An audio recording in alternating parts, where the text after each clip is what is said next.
free until all of us are free. Thank you very much.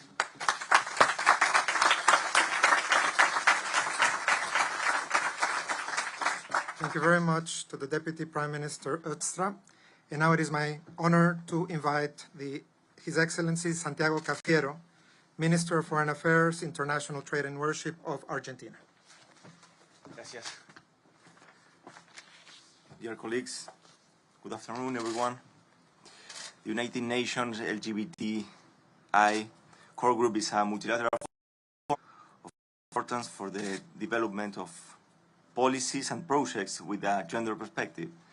We are honored to have co-chaired the group with the Netherlands since 2016. This reflects our commitment to the rights of LGBTIQ+ persons around the world who suffer from discrimination and exclusion in every aspect of public life, including in education, healthcare, participation in politics, among many others. Therefore, the work of this group is crucial to promoting and guaranteeing universal respect for their human rights and to the promotion of the protection of these rights. We have a strong regulatory framework that includes the Marriage Equality Act, the Gender Identity Act, and the Trans Labor Quota Act, and the creation of the Argentine Ministry of Women, Gender and Diversity in 2019. This year, President Alberto Fernández appointed a special representative on sexual orientation and gender identity. Prestigious leader, she have a friend here. So prestigious leader is there. Prestigious leader and activist ambassador Alba Rueda, which reflects the important place of diversity on Argentina's international agenda. Since 2019, Argentina and the United Kingdom have co-chaired the Equal Rights Coalition, which is made up of 42 countries that work together with over 140 civil society organizations. Early this month, Argentina hosted the conference of the coalition in Buenos Aires, and participants agreed that we need to focus our efforts on the fight against violence and discrimination, especially in a global context where hate speech and anti-gender movements seek to erode the expansion of the human rights of all persons. To conclude, I wish to stress that Argentina is fully committed to further advancing the recognition and expansion of the rights of lesbian, gay, bisexual, transgender, and intersex persons. Our countries co-chair in the United Nations reflects the leaderships and commitment of Argentina to leave no one behind, consistent with the 2030 agenda, and to continue working for more just and inclusive society where all persons, without exception, have full enjoyment of their human rights. These commitments drive us to continue joining forces to develop a diverse, more just, and more inclusive foreign policy. Thank you for being here. Thank you very much.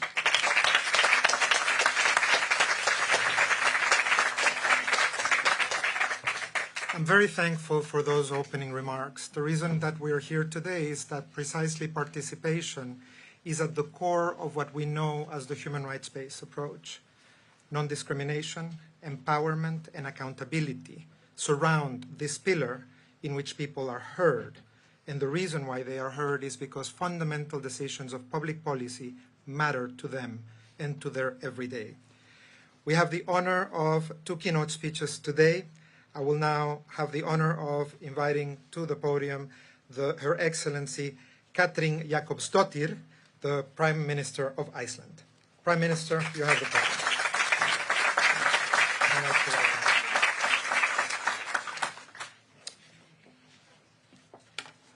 Dear colleagues, dear friends, dear guests, it's a real honor and privilege to be here with you at this very important event. Iceland is delighted to have become a member of the core group in 2020 along with Nepal. And I will not tire to say that multilateral cooperation is essential when we're talking about human rights and democracy. It is so important, at least for small countries, to participate on this level. Now, I'm going to tell you maybe 3 lessons from Iceland on LGBTI rights. When I became Prime Minister 5 years ago, shortly after that, I moved the equality portfolio, including LGBTI issues, from the Ministry of Welfare to my office, the Prime Minister's office, where I created a new Department of Equality in the beginning of 2019. And why did I do that? I did that because I'm a very strong believer that political policies, they can actually have a great effect on our societies, but it also, to speed up that process, it's very important to have decision taken at the top layer. Policies can bring forth very important change in how we do things, and those practical steps can actually change and even transform cultures and attitudes. And sometimes we see political policies coming first and then a change of culture and attitudes. I've seen that happen when it comes to gender equality in Iceland, where we actually implemented a legislation on shared parental leave first, and then we saw the culture and attitudes change. Now, for the past 5 years, my government, and this is another lesson, has actually made a very significant progress in advancing LGBTI rights in Iceland. When it comes to legislation, we have put in place laws on gender autonomy, anti-discrimination. Our parliament has adopted the first national action plan on LGBTI rights of its kind in Iceland, and our new gender autonomy law actually allows people to register their gender without any requirements or restrictions. There is also a gender-neutral option. We have put more effort into fighting hate crime and hate speech. A bill was adopted this spring amending the General Penal Code to include a provision on hate crime and hate speech, protecting groups including people with disabilities and intersex persons. So what's the lesson learned? Yes, we have made this amazing. We have seen amazing things happen when it comes to policy making, but still, even in Iceland, we see a backlash when it comes to LGBTI groups. So it's not enough just to have the legislation. We must do all we can to safeguard social acceptance, and these aspects must actually go hand in hand if we want to see true change. And I think true change will happen. I think the politics must lead the way in that. Third lesson, and then I come back to the multilateral cooperation. Human rights is actually a cornerstone of Iceland's foreign policy and an international and also international development cooperation. And in this decade of action and SDGs, with the aim of building peaceful, just and inclusive societies, the advancement of equal rights for LGBTI people must be included. Leave no one behind should mean really leave no one behind. Together with the other Nordic countries, we're also working on a roadmap for advancing gender equality and equal rights for LGBTI persons. And during our upcoming chairmanship of the Council of Europe, Iceland will place LGBTI rights at the forefront. As part of this, we will host the 10th European Idahat Plus Forum in Reykjavik next year. At the UN, we work with this core group on inclusive language in resolution and texts. This is also something that we've been working on in Iceland, in Icelandic, and is always, it sometimes becomes a very heated debate, but it has also been a very good lesson to learn for all of us. We have also supported the UN Free and Equal Initiative with regular contributions. The Equal Rights Coalition is an important forum bringing together governments and civil society organizations. And Iceland has recently doubled its annual contribution to the Global Equality Fund, GEF, which is hosted by the US State Department. And therefore, it's a true pleasure to be here with you today, Secretary Blinken. We have worked closely with the State Department under your leadership, and we look forward to hosting the next GEF meeting in Iceland in the first week of October. But what is the lesson learned from this? That change cannot just happen in one place in the world.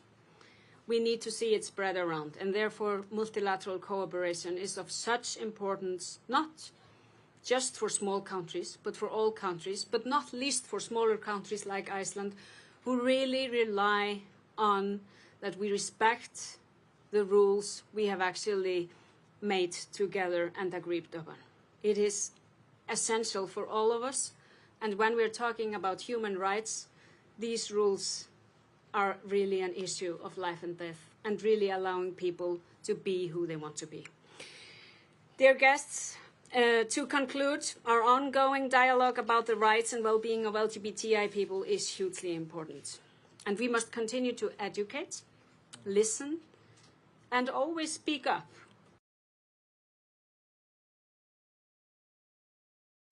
And maybe that's the toughest bit. Not just to stay silent, but always speak up. Always stop when something like that happens.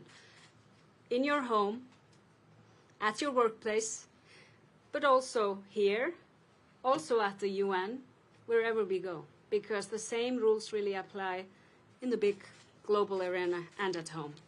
And we're all part of this effort, because the fight for equality is not to be left to those within the LGBTI community only. It is of great importance and benefit to all of us that society is equal and accepting everyone, and we must all participate in making this a reality. Thank you so much.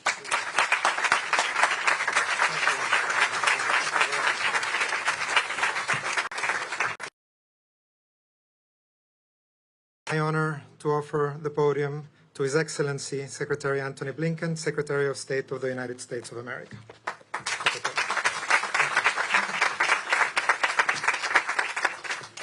Well, thank you. Good afternoon, everyone. And look at this turnout. It's wonderful to see all of you here. It's wonderful to be part of an incredibly powerful and growing coalition, as evidenced just by my three colleagues and friends who have spoken. To my friends from the Netherlands and Argentina, Wopke, Santiago, thank you for your leadership. Thank you for your engagement. And let me say as well, I think we've just heard the powerful words from the Prime Minister. It's wonderful to see you, wonderful to be with you in this effort. To all the other partners present, we're grateful for the sustained work to champion LGBTI+ rights. We're meeting at a time when the movement for equality is showing some encouraging momentum. A few examples. This summer, St. Kitts and Nevis and Antigua and Barbuda became the latest governments to decriminalize homosexual acts. A month ago, the government of Vietnam announced that homosexuality, bisexuality, and transgender identity cannot be considered illnesses, and that LGBTI+ people cannot be subjected to so-called conversion therapy. At the same time, for that progress, which is real and which is worth underscoring, we know that people worldwide continue to experience alarming levels of violence, discrimination, isolation. Risks are the highest for people with disabilities, people of color, refugees, and LGBTI+ women. Transgender people are often denied access to legal identity documents that reflect their names and gender markers. Intersex people, including minors, continue to be subjected to unnecessary surgeries without their consent. All countries, including those of us in the core group, have work to do to ensure that LGBTI+ people have the same rights, the same protections as all other people. Defending these rights is central to the health of our democracies. Any system where some groups are treated as less than simply because of who they are is fundamentally flawed. Standing up for LGBTI+ people is a top priority for our administration. A month after taking office, President Biden took action to promote LGBTI+ rights in our diplomacy. Last September, he appointed an extraordinary person, Jessica Stern, as our new special envoy to advance the human rights of LGBTI+ persons. Anyone who's worked with Jessica knows you don't want to be on the other side of an issue. Big mistake.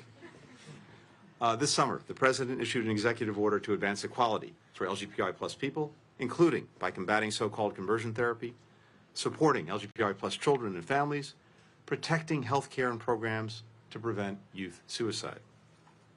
Everything we're doing builds on the work of literally generations of advocates who have and still are risking so much to put LGBTI plus people and their rights on the map. And I have to say, as I read the history, learn the history, hear of experiences, I'm quite in awe of generations of advocates who've done so much to put us where we are today. The work we're doing is only possible because of the work they did, but not only the work they did, the courage that they showed. There's so many people that one could point to, but I want to just single out a couple of people. And I think they're here today. People like Liberty Mantaisa, who is here from South Africa. Are you here? Right. Right there. Thank you. A champion for the rights of trans and gender diverse people. Thank you for being with us. And people like the individuals who decided to stand up to the routine and harassment and discrimination that they've endured at the hands of police. At a gay bar not very far from where we meet today. The 1969 protest at the Stonewall Inn marked a turning point in our nation's struggle for LGBTI plus rights and helped galvanize the global movement.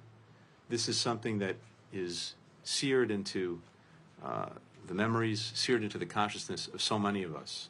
And particularly for me as a native New Yorker, it's something that I have seen and been inspired by for many, many years. Stonewall is also a stark reminder of all the places worldwide where people are still subject to abuse simply for being themselves. That's why this group's work is as important as ever, maybe more important than ever. It's why we are so proud and determined to be your partners every single step along the way.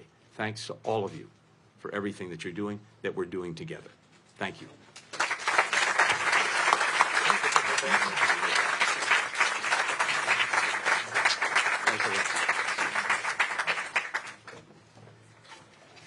Thank you very much to Secretary Blinken. And we do have